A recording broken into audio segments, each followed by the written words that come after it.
Hello and welcome to episode 53. Last time I was talking about sudden death, um, and when it crops up really effectively in a story. I think the opposite end of the spectrum of sudden death is the death of a parent that sets up a story, which is a really really common trope in fantasy. I thought about calling this episode "Father Death," the the anatomy of a fantasy trope, which is a good title. I don't know if this will live up to that title, but it is a good title. Um, but uh, there are common interpretations of that. It's such a common trope. You see it constantly, and that sort of relates to what I was talking about with anxiety of influence. The whole idea of the nature of influence and repetition in a text.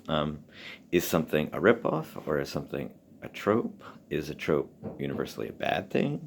I would say no. I would say the marker of what really makes it bad or good is if it harms the enjoyment of a text. So tropes. Some people love tropes, but some people hate tropes. Um, it's a highly individualistic response to tropes, but really common trope in fantasy fiction, especially, and lots of other types of genres, is they start off with good title's Father Death. That comes from a Allen Ginsberg poem. And I have that song stuck in my head now. Um, but it's any parent really. One one trend that's especially popular as a trope is a female protagonist in a fantasy story whose father died right at the beginning. But you can have any combination, really. Uh, just over the weekend, I watched a bunch of movies, fantasy movies with my son, like Nutcracker in the Four Realms and Aliens Ate My Homework, which is more of a sci-fi story. And there's not a comment on the quality of any of those, but they were fine for what they were supposed to be. But they're very loud doors in this building. Um, but they all really started in this very tropey sort of a way of, and that the trope didn't really hinder the enjoyment of them. Aliens Ate My Homework had very different problems than the fact that it starts in a very tropey way. For example,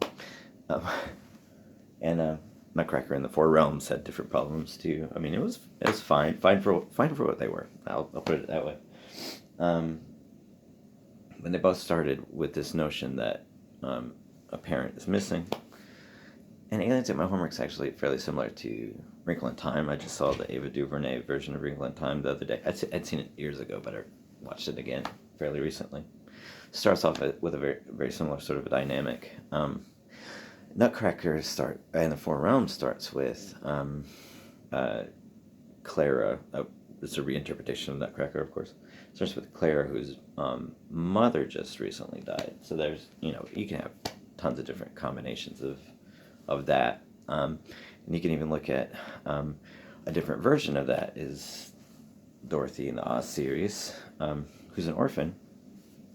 We don't know what happened to her parents, but she's an orphan. So just a classic trope. Even the Wicked Stepmother type of stories, those start with the mother dying. So you have lots of interpretations of that just over the years. Very loud doors. I don't know why the doors suddenly decided to be so loud today. But you have a lot of interpretations of that. I think a lot of metaphorical interpretations. I think one of the most inefficient ones, but also one of the most common ones of that trope, is that it represents the universal drive to replace our parents. So all of us experience this need to replace our parents. And I would say what's inefficient about that is expanding it to a universal.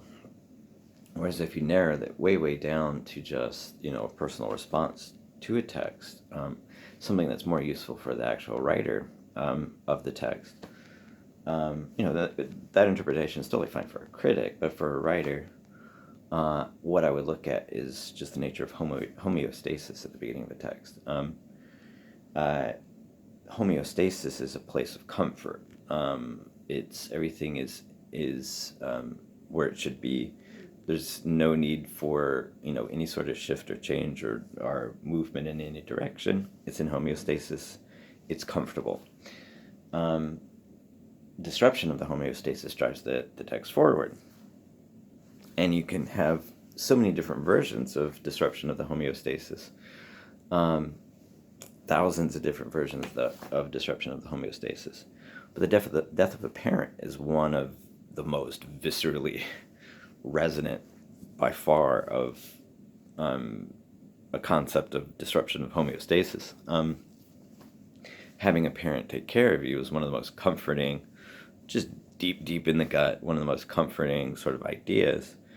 Having that parent taken away is deeply viscerally disruptive to that sense of comfort, that sense of homeostasis. So that drives the narrative forward. Whether or not the return of homeostasis is very directly related to, return of the parent. Some of the stories are, or it just drives the fantasy character to fulfill that comforting role of the parent.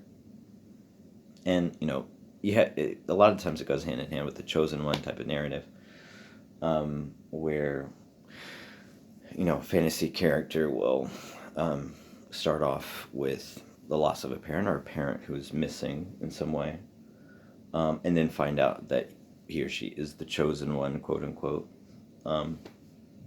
It has to fulfill this role, and those kind of go hand in hand. Fulfilling the role of the chosen one is reaffirming the homeostasis, and a lot of fantasy stories have that basic structure where you have homeostasis, you have the comforting certainty of the way things are and exist, and some sort of disruption of that homeostasis that drives the plot forward. So the fulfillment of the role of the chosen one, or return of the father figure, the mother figure, whatever. That's the return of the homeostasis, and that drives the plot forward. There's no real need for that to be universal necessarily. Much more effectively and efficiently, the writer individually will recognize what's a really deep level, visceral sort of disruption of homeostasis that makes me as a writer feel, this urgent need to repair something. And that's where the narrative comes from. The narrative is not about the actual repair, reestablishment of the homeostasis. Homeostasis is comforting. There's not really a story there at all. The story is the disruption of the homeostasis. So what's something that just individually drives me to reaffirm the homeostasis, to return to comfort, and I as a writer that can drive me through the story, recognizing the way that the tropiness of that might affect people's enjoyment. If it's too familiar, it's going to decrease the visceral impact. I mean, it's a very viscerally impactful image, that a lost parent, but the fact that it shows up in so many stories mitigates that to a significant degree, makes it less impactful. But that's really the main judge just at the beginning of how effective it is as a visceral stimulant. How is it how does it make me as a writer respond? And then ultimately, someone else will relate to that. It's a one-on-one basis. Turning it into a universal and saying we all have this feeling of losing a parent. We all have this feeling of this need to replace that certainty with some other form of comfort. That's entirely unnecessary and inefficient. Whereas that one-to-one relationship of saying, here's something that I feel is deeply viscerally impactful and resonant. And then you may also feel that way because it's so deeply viscerally impactful and resonant. That's much more of a practical way to look at it. So that's Father Death, Anatomy of a Fantasy Trope. The title is way bigger and better than what I'm actually talking about. It's a simple idea, but the title should be the title of something. I don't know. See you next time.